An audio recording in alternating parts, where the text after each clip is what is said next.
موضوع درس الملجئ والمکرہ بالکفر لیکن قلبہ مطمئن بالایمان، سورۃ النحل، تفسیر ابن کثیر۔ الحمدللہ رب العالمین والصلاة والسلام علی اشرف الانبیاء وسید المرسلین سیدنا محمد وعلی آلہ واصحابہ اجمعین۔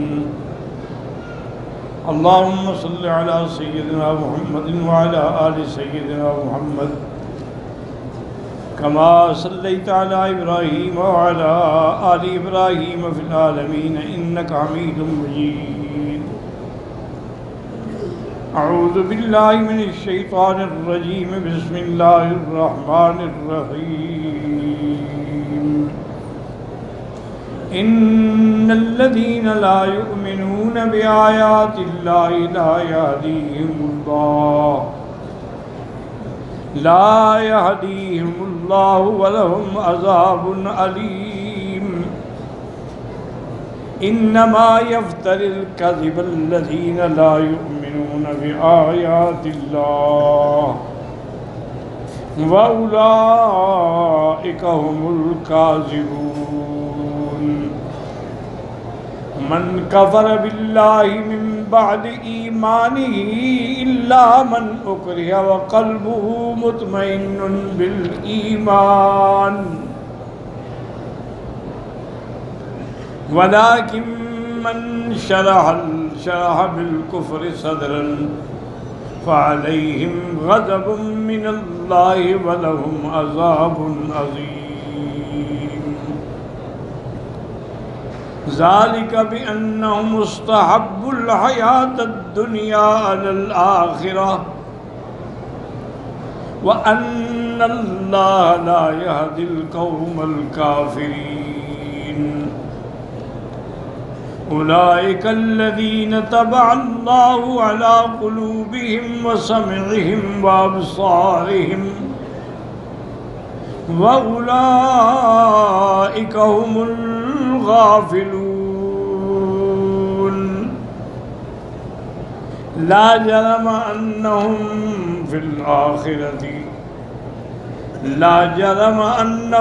في الآخرة وهم الخاسرون۔ اللہ تبارک و تعالی نے کلام مقدس کی ان آیات میں ارشاد فرمایا ہے کہ جو لوگ اللہ کی آیات پہ ایمان نہیں لاتے اللہ بھی ان کو ہدایت نہیں ہے۔ قاعدہ ہے کیونکہ کوئی طالب ہوگا ہدایت کو تو ہدایت ملے گی۔ جو اپنی بیماری کا علاج ہی نہ کرانا چاہے تو پھر اس کا علاج کون کرتا ہے؟ تو ہدایت ان کو ملتی ہے جو ہدایت کے طالب ہیں، ہدایت کی جستجو کرتے ہیں۔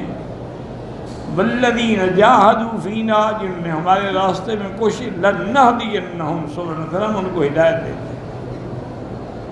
لیکن جو ایمان بھی نہیں لے آتے اور کوشش بھی نہیں کرتے تو نتیجہ کیا؟ ان کو ہدایت بھی نہیں ملتی، ان کے لیے عذاب ہے دردناک۔ باقی یہ کہنا کہ نعوذ باللہ ثم نعوذ باللہ اللہ کے نبی نے خود قرآن بنایا ہے اپنی طرف سے، یہ اللہ کا کلام نہیں ہے، تو یہ اتنا بڑا بہتان ہے، کیونکہ یہ افتراء کرنا جو ہے ان کی عادت ہے جو ایمان نہیں لاتے۔ اللہ کا پیغمبر تو پاک ہے ان سے۔ وَأُولَئِكَ هُمُ الْكَاذِبُونَ، اور وہی جھوٹے ہیں اپنی اس بات میں کہ اللہ کا قرآن جو ہے وہ اللہ کا کلام نہیں ہے، بلکہ حضور صلی اللہ علیہ وسلم خود اپنی طرف سے بناتے ہیں۔ تو ایک تو ان کا رد آ گیا۔ ایک مسئلہ دوسرا آیا کہ اگر کسی آدمی نے کفر باللہ من بعد ایمانہ، ایمان کے بعد اس نے اللہ سے کفر کیا، الا من اکرہ، ہاں اگر اس نے کفر کیا ہے بغیر کسی الجا کی، اکراہ کے، وہ تو پکا کافر ہے۔ ہاں جس پر جبر کیا گیا لیکن اس کا دل مطمئن ہے، زبانی کلامی اس نے کہہ دیا جان بچانے کے لیے، تو اس پر کوئی مواخذہ نہیں ہوگا۔ ولیکن من شرح بالکفر صدرا، جس کا کفر پہ دل کھلا ہے وہ تو پھر کافر ہے، ان پر اللہ کا غضب ہے اور عذاب عظیم۔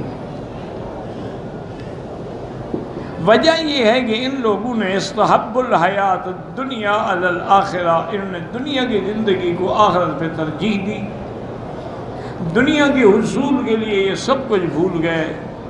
وَأَنَّ اللَّهَ لَا يَهْدِي الْقَوْمَ الْكَافِرِينَ، اللہ کافروں کو ہدایت نہیں دیتے جو کافر رہنا چاہتے ہیں۔ وجہ کیا ہے کہ اولئک الذین طبع اللہ علی قلوبہم، یہ وہ لوگ ہیں جن کے دلوں پر بھی مہر لگ گئی، کانوں پر بھی اور آنکھوں پر بھی۔ جب اللہ نے مہریں لگا دی ہیں تو اب ان کی ہدایت کا کوئی راستہ ہی نہیں بچا، اور یہی وہ لوگ ہیں جو غافل ہیں۔ لا جرم انہم فی الآخرۃ، اور اس میں کوئی شبہ نہیں ہے کہ آخرت کے اندر بھی یہی لوگ ہیں جو گھاٹے والے ہوں گے۔ اب مسئلہ یہ ہے کہ اگر کسی پر اکراہ کیا جائے، جبر کیا جائے کہ بھی تم کلمہ کفر کہو، اب اس کی دو کیفیتیں، یا تو وہ بالکل اپنے ایمان پہ جمع رہا، اس نے کہا میں نہیں کہتا، جیسے کہ حضرت خبیب رضی اللہ تعالی عنہ کو ظالموں نے ہر ظلم و ستم کیا، پھانسی پہ لٹکایا، لیکن انہوں نے کفر کا اعتراف نہیں کیا، اپنے ایمان پہ قائم رہے۔ اسی طرح ایک اور شخص تھے حبیب ابن زید الانصاری، وہ مسیلمہ ابن الکذاب کے لوگوں نے اس کو قید کیا، گرفتار کیا اور مسیلمہ کے پیش کیا۔ اس نے پوچھا کہ تم حضور کے بارے میں کیا عقیدہ رکھتے ہو؟ اس نے کہا رسول اللہ و اللہ کے رسول ہیں۔ انہوں نے کہا جب میرے بارے میں تمہارا کیا عقیدہ؟ اس نے کہا میں سن نہیں رہا، میں بات سنتا ہی نہیں۔ انہوں نے پھر کہا کہ اللہ کے نبی کے بارے میں تمہارا کیا عقیدہ ہے؟ انہوں نے کہا اللہ کے رسول ہے۔ انہوں نے کہا اچھا آپ یہ بتائیں کہ میرے بارے میں کیا خیال ہے؟ انہوں نے کہا میں تمہاری بات سن ہی نہیں رہا، سمجھ ہی نہیں رہا تو میں کیا کروں؟ تو بہرحال اسی پہ جمع رہا۔ اس ظالم نے اس کا ایک ایک عضو کاٹا، یعنی ہاتھ کاٹ دیتے، اب پھر پوچھتا، وہ پھر بھی ایمان پہ، پھر اس کے بازو کاٹ دیتے، پھر پاؤں کاٹ دیتے، ایک ایک عضو کاٹتے گئے، لیکن اس نے کہا کہ نہیں اشہد ان محمد رسول۔ تو اس لیے یہ وہ لوگ ہیں جو صحیح معنی پہ ایمان پہ قائم رہے، اور اللہ تعالیٰ کے ہاں ان کے بہت بڑے مزار ہیں۔ اور اسی طرح آپ دیکھیں کہ سیدنا بلال رضی اللہ تعالیٰ عنہ کو، یعنی کون سا ظلم ہے جو حضرت بلال پہ نہیں توڑا گیا؟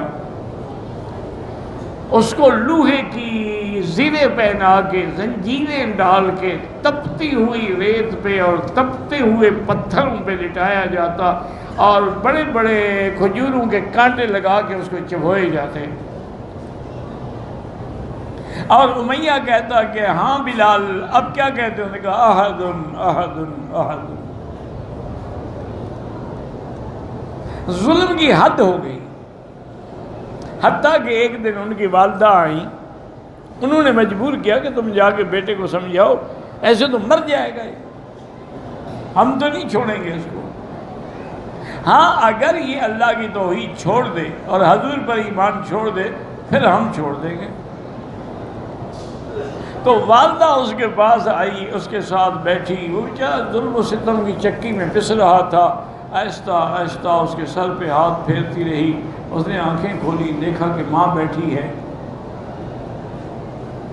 تو اس نے کہا بلال بات سنو، میں بھی مسلمان ہو چکی ہوں، میں نے بھی حضور کا کلمہ پڑھا ہوا ہے، لیکن چھپایا ہوا ہے، تم کیوں یہ ظلم و ستم برداشت کرے؟ کہہ دو ظاہری طور پر، لیکن دل میں جمے رہو۔ تو حضرت بلال مسکرائے اور فرمایا کہ اماں جان آج مجھے یقین ہو گیا کہ مکہ کا کفر ہار گیا اور بلال جیت گیا۔ اس نے کہا کیا کہہ رہے ہو؟ اس نے کہا اگر کافروں میں طاقت ہوتی تو یہ سفارشی بنا کے بھیجتے۔ معنی یہ ہے کہ اب ظلم تھک چکا ہے، لیکن بلال نہیں تھکا۔ حضرت صدیق گزرے تو اس نے امیہ سے کہا کہ ظالم کیا ظلم کر رہے ہو، بیچ دو اس کو۔ اور نے کہا تمہارے پاس جو غلام ہے ایک رومی، اگر مجھے وہ بھی دے دو اور ایک اوقیہ سونا بھی دو پھر میں اس کو چھوڑوں۔ نے کہا مجھے سودا منظور ہے، چھوڑ دو اس کو عذاب سے۔ حضرت ابو بکر نے اپنا غلام بھی دیا، ایک اوقیہ بھی دیا، اور حضرت بلال کو آزاد کرایا، اور آزاد کرانے بعد اس کو حضور کی خدمت میں وقف کر دیا۔ اسی طرح بی بی سمیہ جو ہیں ان پہ ظلم و ستم کے پہاڑ توڑے گئے۔ ایک عورت ہے، یعنی تاریخ میں آپ نے ایسا ظلم نہیں سنا ہوگا کہ ابو جہل نے 2 اونٹ منگوائے اور اونٹوں کو اس کے بی بی سمیہ کے پاؤں میں رسی باندھی، ادھر اونٹ کے گلے میں، ادھر رسی باندھی اونٹ کے گلے میں، اور اس نے ان کو کہا اونٹ کے سواروں کو کہ جب میں اشارہ کروں تو بیک وقت اونٹ دوڑا دینا۔ تو اس ظالم نے اشارہ کیا تو اونٹ دوڑایا تو بی بی ایسی چیری گئی ہے، پھر بھی اس کو رحم نہ آیا، اس نے شرمگاہ کے اندر نیزہ مار دیا۔ لیکن اس وقت بھی وہ کہتی رہی احد احد احد۔ یہ وہ لوگ ہیں جو عظیمت کے پہاڑ تھے، جنہوں نے ظلم کے بعد بھی یہ بات۔ اچھا خدا کی شان دیکھیں کہ عمار جو تھے نا جی، وہ پکڑے گئے، کافروں کے ہاتھ میں آ گئے۔ انہوں نے کہا دیکھو بات سنو، تم اگر حضور کے بارے میں کوئی توہین کا کلمہ کہہ دو تو پھر ہم چھوڑ دیں گے۔ اس نے کہا ٹھیک ہے میں کہتا ہوں۔ انہوں نے کہہ دیا، انہوں نے چھوڑ دیا، حضور کی خدمت میں آیا۔ حضور نے کہا یا رسول اللہ، میرے دل میں تو ایمان تھا، میں نے جان چھڑانی تھی، کیا کرتا؟ جو انہوں نے کہا میں کہتا گیا، لیکن میرا دل اللہ کے نزدیک ایمان پہ فرمایا پھر کوئی حرج نہیں ہے، تمہارے ایمان میں کوئی خلل نہیں۔ اگر تمہیں پھر بھی وہ جبر کرے، ان تعودوا فعد، تم پھر بھی ایسے کہہ دینا، کوئی حرج نہیں۔ تو اب مسئلہ کیا سمجھ آیا؟ یاد رکھیں، اس کو کہتے ہیں ملجئ یا مکرہ۔ لیکن ایک مکرہ اور ملجئ جو ہے وہ حقیقی ہوتا ہے اور ایک مجازی ہوتا ہے، یعنی اس پر اتنا اکراہ ہے اور اس کو یہ بھی پتہ ہے کہ مجھے قتل کر سکتا ہے۔ اب ایک آدمی کے اندر اتنی طاقت نہیں ہے، وہ کسی کو ڈرا رہا ہے تو اسے ڈرنے کی کیا ضرورت ہے؟ اگر یقین ہے، دل مطمئن ہو، صرف زبان سے کلمہ کفر کہہ دے تو کوئی فرق نہیں پڑتا، کیونکہ ایمان تو ہے ہی کہ دل کا تصدیق کا نام۔ اور اسی طرح اب وہ مسئلہ جو ہے نا جی، طلاق المکرہ، کسی پر جبر کر کے طلاق لکھوائی جائے، کیا وہ طلاق ہوگی یا نہیں ہوگی؟ بعض ائمہ کرام تو فرماتے ہیں کہ اگر اس پر جبر، یعنی نعوذ باللہ بندوق لے کے کھڑے ہو گئے، تلوار گردن پہ رکھ لی، پھر اس سے طلاق لکھوا لی تو اس طلاق کا اعتبار نہیں ہے، یعنی طلاق المکرہ جو ہے وہ قابل قبول نہیں ہے۔ لیکن امام ابو حنیفہ رحمۃ اللہ علیہ اور اسی طرح اور امام نافع اور امام سفیان وہ کہتے ہیں کہ نہیں، مکرہ کی طلاق بھی ہو جاتی ہے۔ انہوں نے کہا اس کی وجہ یہ ہے کہ حدیث پاک میں ہے کہ ثلاث جدہن جد وحدرہن جد النکاح والطلاق والعتاق، 3 چیزیں ہیں جن کی حقیقت بھی حقیقت ہے، مذاق بھی حقیقت ہے۔ تو اس نے لفظ طلاق تو ادا کیا ہے نا، چاہے مکرہ ہے یا نہیں ہے، اس لیے طلاق ہو جائے۔ لیکن ویسے بھی بہرحال احتیاط کیا کریں، یہ طلاق کا مسئلہ جو ہے بڑا شدید ہے، حتیٰ کہ بعض اوقات مثلاً جیسے ایک دفعہ میں نے اخباروں میں بھی پڑھا تھا، پاکستان میں کوئی ڈرامہ تھا یا فلم تھی یا کیا تھی، وہ اصل میں حقیقتاً وہ میاں بیوی تھے جو کام کر رہے تھے۔ اس کہانی کے دور میں اس نے کہا کہ میں تمہیں طلاق دیتا ہوں، 3 طلاق دیتا ہوں۔ اب ڈرامے کے بعد جب علماء سے پوچھا، انہوں نے کہا طلاق ہو گئی۔ انہوں نے کہا حضرت میری بیوی میں مذاق کر رہا تھا، فلم تھی، ڈرامہ تھا، کوئی حقیقت تو نہیں تھی. انہوں نے کہا حقیقت ہو یا نہ ہو طلاق ہو.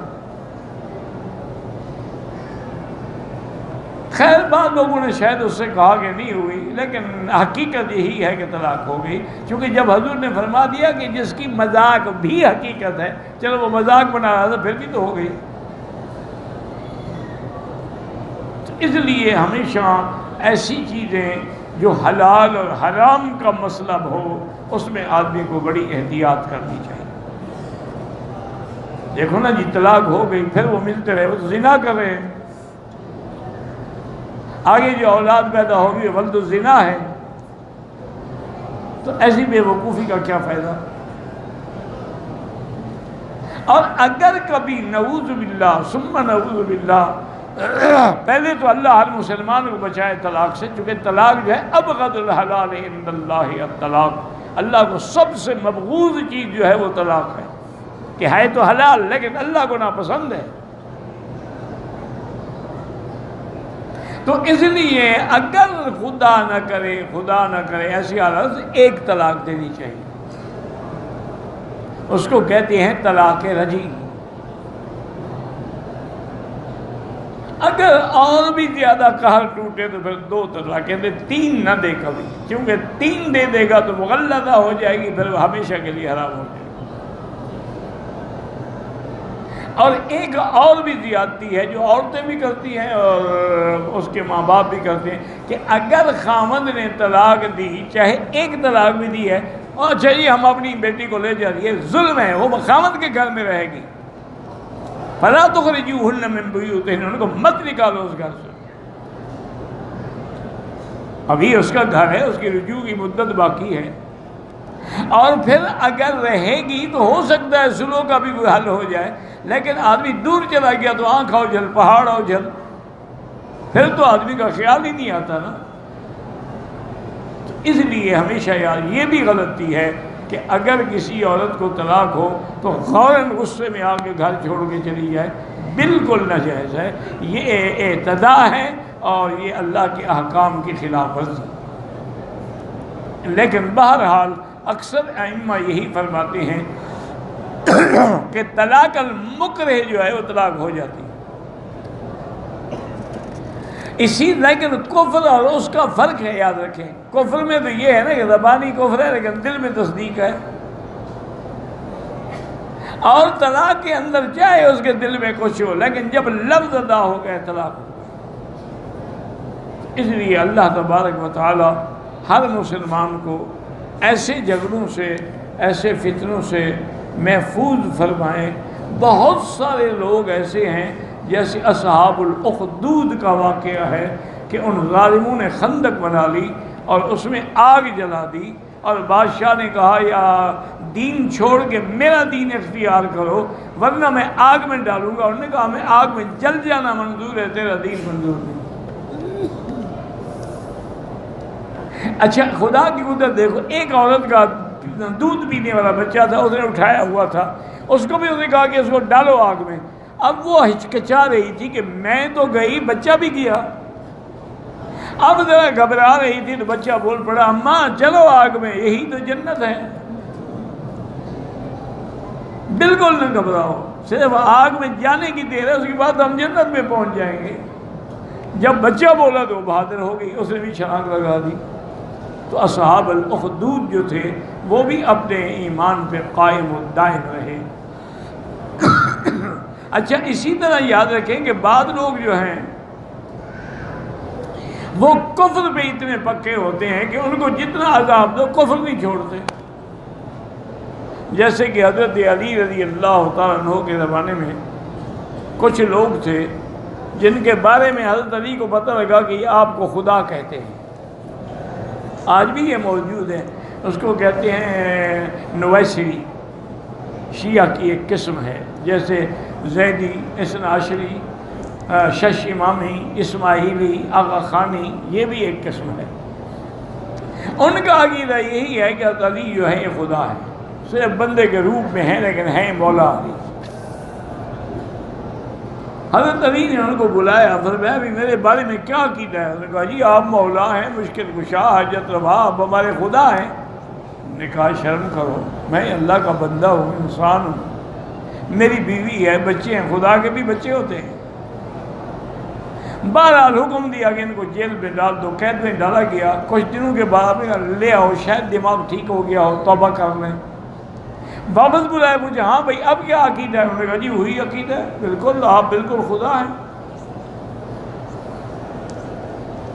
حضرت علی نے حکم دیا کہ ایسا کرو کہ ان کو پہلے تو قتل کرو، پھر ان کو آگ میں ڈالو،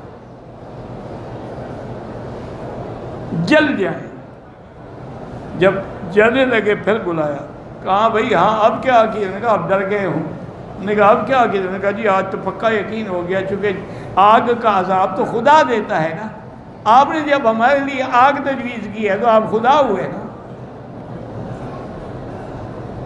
تو ایسے لوگ بھی دنیا کے اندر ہیں جو اپنے کفر پہ قائم رہتے ہیں، لاکھ ان کے لیے تشدد ہو، کچھ ہو، لیکن بہرحال اللہ تبارک و تعالی ہر مسلمان کو شرک سے اور کفر سے بچائے اور ایمان پہ قائم و دائم رکھے۔ واللہ اعلم۔